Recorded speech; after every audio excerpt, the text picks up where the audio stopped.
गौशाला में इसलिए कराया क्योंकि गाय और गौशाला दोनों ही अत्यंत पवित्र हैं।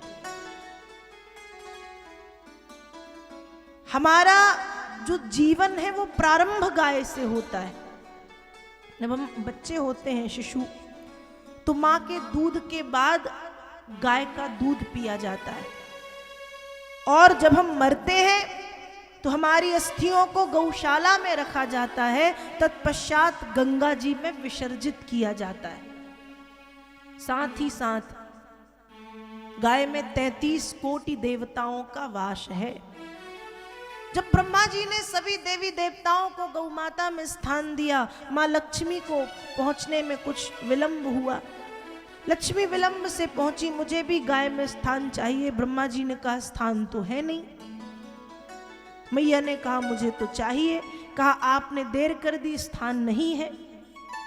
कहा नहीं नहीं मुझे स्थान चाहिए। ब्रह्मा जी ने कहा जिद कर रही हो तो एक स्थान है, लेकिन मुझे नहीं लगता उसमें आप रहना पसंद करेंगी। मां लक्ष्मी कहती हैं तो बताओ तो सही स्थान क्या है। ब्रह्मा जी ने कहा गाय का गोबर। रहेंगी गाय के गोबर में? लक्ष्मी मैया ने कहा स्वीकार है। और उस दिन से भगवती लक्ष्मी का जो निवास स्थान है वो गौ माता का गोबर हो गया। इसलिए आज भी जब हमारे घरों में कोई शुभ कार्य होता है तो पूरे घर में ना सही, लेकिन पूजन के कक्ष में हम गौ माता के गोबर से थोड़ा सा लीपा पोती जरूर करते हैं। और हमारे मध्य प्रदेश में, आज भी मध्य प्रदेश के गांवों में, महाराष्ट्र के गांव में और छत्तीसगढ़ में आज भी ये परंपरा है कि जब प्रातः काल होता है तो वहां माताएं सुबह सबसे पहले उठ करके अपने घर के द्वारे को गौ माता के गोबर से लीप करके रंगोली डालती। ये परंपरा मध्य प्रदेश में गांव में आज भी देखने को मिलती है, महाराष्ट्र में देखने को मिलती है, और छत्तीसगढ़ में भी घर में ये देखने मिलता है। गाय के गोबर से लीप के सुबह सुबह रंगोली माताएं डाल देती प्रतिदिन नियम से। ये गाय के गोबर में मां लक्ष्मी का निवास है। इसके साथ साथ आयुर्वेद कहता है कि गौमूत्र को यदि पिया जाए और कैंसर की शुरुआत यदि है, फर्स्ट स्टेज पे यदि कैंसर है शुरुआत में, तो फर्स्ट स्टेज का कैंसर गौमूत्र को पीने से ठीक हो जाता है। गौमूत्र और गाय के गोबर को चर्म रोग में लगाने से चर्म रोग से भी मुक्ति मिलती है। और हमारे भारत में तो एक बड़ी सुंदर परंपरा रही है कि हमारे भारत में जब घर में रोटियां बनती हैं तो माताएं पहली रोटी गौ माता के नाम से निकालती। आप लोग निकालती हैं या नहीं? निकालती है ना? निकालिएगा। एक रोटी एक्स्ट्रा बनानी पड़े उसके चक्कर में ऐसा मत करना कि कौन निकाली। पहली रोटी गौग्रास कहलाती।